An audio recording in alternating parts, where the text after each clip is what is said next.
السلام عليكم ورحمة الله مشاهدي الكرام.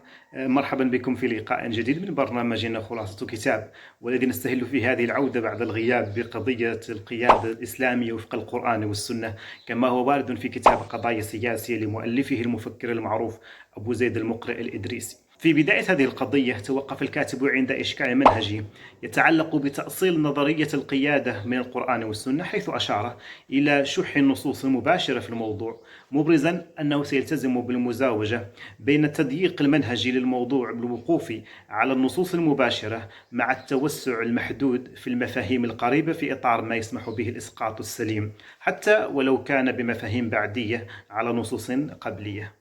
ذكر الكاتب أن القرآن الكريم لم يستخدم مصطلح القيادة بلفظه، كما لم يستخدم مشتقاته على مستوى جذر الكلمة قاف والدال، لكن على مستوى المعنى فنجد استخدامات قرآنية عدة مثل كلمة الإمامة ومشتقاتها واجعلنا للمتقين إماما، وكلمة الحكم ومشتقاتها ولقد آتينا بني إسرائيل الكتاب والحكم والنبوة، وكلمة الخلافة يا داود إنا جعلناك خليفة في الأرض فاحكم بين الناس بالحق. قال أبو زيد أن قصده بالشروط العامة للقيادة في القرآن والسنة أنها لا تتعلق بنوع واحد من أنواع القيادة كالقيادة السياسية أو التربوية أو الإدارية أو غيرها، بل يقصد بها الشروط التي لا تكون القيادة بدونها، ولا يصلح القائد أن يكون قائدا إلا إذا تحلى بها. أولا القصدية. شرط القصدية قائم بموجب الوعي بوجود غاية من خلق الإنسان وسعيه في الأرض، إذ تستوجب هذه الغاية أن يكون ذا رسالة محددة المعالم منوطة به، وأن يعي بأنها أساس محاسبته بين يد الحق والخلق سواء بسواء.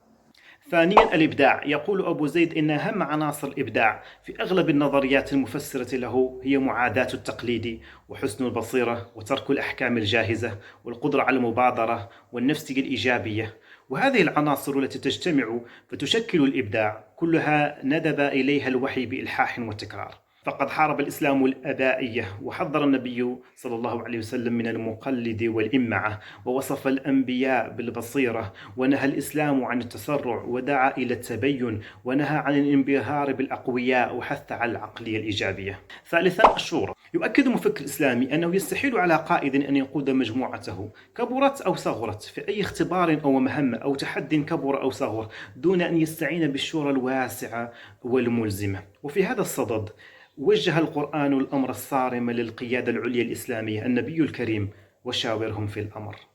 رابعا التأمل الخلاق. لا ينجح القائد أبدا في تدبير مهام قيادته إذا كان أسير النظرة السطحية أو العجلة أو المألوفة، وقد نبه القرآن إلى ذلك باستعمال عبارات شهيرة من مثل أولم ينظروا فاعتبروا يا أولي الأبصار وغيرها كثير. خامسا المصداقية. الحديث هنا عن علاقة القائد بالقدوة والأسوة، وتجد هذه العلاقة صداها في كون القائد مضطرا إلى التوجيه بل وإلى الأمر والنهي بل وإلى المعاقبة على المخالفة، ولكي ييسر عن نفسه المهمة وجب أن يبدأ بنفسه ويعطي القدوة منها وينتصف منها أمام أتباعه قبل خصومه.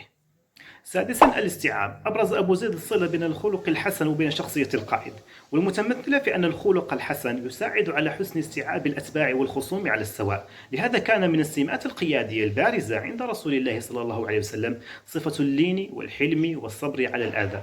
قال تعالى: فبما رحمة من الله لنت لهم ولو كنت فظا غليظ القلب لانفضوا من حولك فاعف عنهم واستغفر لهم وشاورهم في الأمر. إلا أن هذا اللين لا يتنافع مع الحزم، وإلا تحول إلى نقطة ضعف وعنصر نقص يعوق القيادة عن أداء مهمتها الرئيسية. سابعا القوة المادية والفكرية. لقد بين القرآن الكريم بوضوح في حالة طالوت ملك بني إسرائيل أن القوة معيار أساس في التفاضل بين المتنافسين على القيادة السياسية، وربما على غيرها من أنواع القيادات الأخرى. أما العلم فلا شك أن من أبده البديهات أن يكون القائد على علم، وخصوصا في ما يتصل بالمجالات المعرفية ذات التأثير المباشر على عمله القيادي، فلا أخطر من القائد الجاهل، وما يستجره الجهل من غرور ورعونة وتسرع يؤدي إلى اتخاذ القرارات الكارثية كما يفعله حكام الاستبداد. وصلنا إلى ختام هذه الحلقة، أرجو أن تكون مفيدة لكم. لا تنسوا التكرم بالاشتراك في القناة، كل آذان صاغية لملاحظاتكم واقتراحاتكم وتصويباتكم. دمت وإياكم من المستجيبين لأمر إلهي اقرأ، والسلام عليكم ورحمة الله.